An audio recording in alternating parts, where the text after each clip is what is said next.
Hello Facebook and YouTube friend, আপনাদের সম্মুখে অনেক দিন পর আর একটি নতুন ভিডিও নিয়ে চলে এলাম। কেননা আমি প্রবাস থেকে আসার পর আমি মোটেও আপনাদেরকে ভিডিও আপলোড দিতে পারিনি।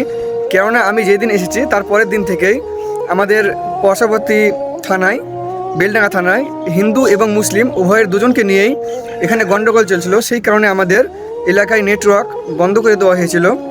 সেই জন্য আপনাদের কাছে আমি নির্ধারিতভাবে ভিডিও আপলোড করতে পারিনি। তো ঝামেলাটি হচ্ছে এই নিয়ে, আমাদের মুসলমানের আল্লাহকে নিয়ে ওরা কটূক্তিভাবে গালিগালাজ করেছিল। এর আগের ভিডিওতে আপনাদেরকে দেখিয়েছিলাম আমাদের রাসূল পাক সাল্লাল্লাহু আলাইহি সাল্লামকে নিয়ে কটূক্তি করা হয়েছিল মুম্বাইয়ে। সেই জন্য আপনাদেরকে এর আগেও একটা ভিডিও আপলোড করেছিলাম। তো আপনাদের সম্মুখে আমি কিছুটা স্ক্রিন শেয়ার করছি, সেখান থেকে দেখে নিন এখানে দোষটি কার, হিন্দুর না মুসলমানের।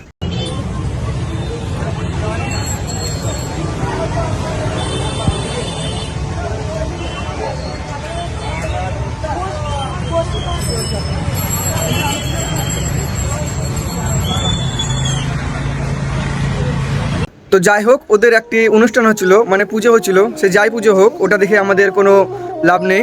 ওদের পুজোতে দেখতে পেলেন আপনারা প্যান্ডেলের ওপরে আল্লাহকে নিয়ে ছোট করা হয়েছে এবং গালিগালাজ করা হয়েছে। সেটা ওদের মোটেও ঠিক হয়নি। তো এই কথাটি চাপা দেওয়ার জন্য আমাদের এলাকায় নেটওয়ার্ক বন্ধ করে দেওয়া, একদমই বন্ধ করে দেওয়া হয়েছিল। তো ভাবছিল এই কথাটি শেয়ার হবে না অথবা বেশি ছড়াছড়ি হবে না, কিন্তু এরপরে আমরা নেট পাওয়ার পর, আজকে আমরা নেট পেলাম, তো নেট পাওয়ার পর দেখছি অনেক ছড়ে গেছে কথাটি। কেননা ভাই, আমাদের আল্লাহকে নিয়ে কটূক্তি করা, সে ছোট থেকে হোক কিংবা বড় থেকে হোক, এটা কেউ সহ্য করবে না। কেননা ওদের হিন্দু ধর্মকে নিয়ে আমরা কোনোদিনও কটূক্তি করি না। তো তোমাদের ভাই অনেক ভুল হয়েছে, কেননা আমাদের আল্লাহকে নিয়ে তোমাদের কটূক্তি করা মোটেও ঠিক হয়নি। এবং আমাদের কোনো অনুষ্ঠান হলে তোমাদের হিন্দুকে নিয়ে প্যান্ডেলের সামনে এরকমভাবে আমরা গালিগালাজ করি না, এটা আমাদের ধর্ম না। ওটা হিন্দু তোমাদেরও ধর্ম না। কেননা কোনো ধর্মকে নিয়ে গালিগালাজ করা কিংবা ছোট করা মোটেও ঠিক না।